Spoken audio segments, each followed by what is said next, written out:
سلمان صاحب، سب سے پہلے تو مجھے بتائیے کہ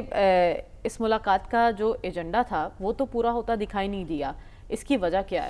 دیکھیں، اس ملاقات کا قطعی طور پہ یہ ایجنڈا نہیں تھا۔ دیکھیں، ایک اخبار نے اپنے طور پہ رپورٹ کیا ہے، اس سے بڑے ایشوز موجود ہیں، اور میں نے آپ کو اسی لیے ایک روز پہلے یہ بتایا تھا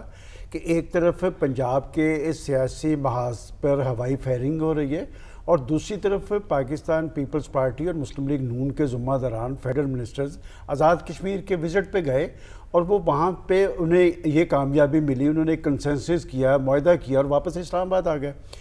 کہ وہ اس ملاقات کے اندر 2-3 اور ایشوز تھے جس پہ انہوں نے نواز شریف صاحب کو بریف کیا ہے، خاص طور پہ جو معاہدہ ہے اپنا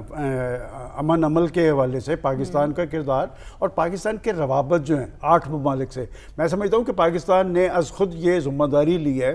کہ وہ اکٹھے ہو کے چل رہے ہیں۔ کل ہم ڈسکشن جب کر رہے تھے تو آج باضابطہ طور پہ 8 مسلم ممالک کی ایک پریس ریلیز آئی ہے جو صدر ٹرمپ کی جو پیش رفت ہے۔ میں اسپیسیفکلی پیپلز پارٹی کے بارے میں جاننا چاہتی ہوں، کیونکہ آج سارا دن جو ٹیلی ویژن سکرینز پر رہا، اس کے پیچھے کیا ہے؟ تو پھر میں آپ سے یہ کہتا ہوں، آپ نے جو اپنا ابتدائیہ دیا اس کی تو پھر تردید ہو گئی نا، اس کا مطلب وہاں پر ایسی کوئی بات نہیں ہوئی، اور میری اطلاع بھی یہ ہے۔ اور دیکھیں، بات ہے کہ اس میں ہم ایسے دیکھتے ہیں ایز جرنلسٹ کہ جو کیفیت مریم نواز صاحبہ نے طاری کی ہے اس میں اس کا نون لیگ کو فائدہ ہے یا نقصان ہے؟ میرے خیال میں تو اس کا فائدہ ہے۔ ان کو ایک موقع ملا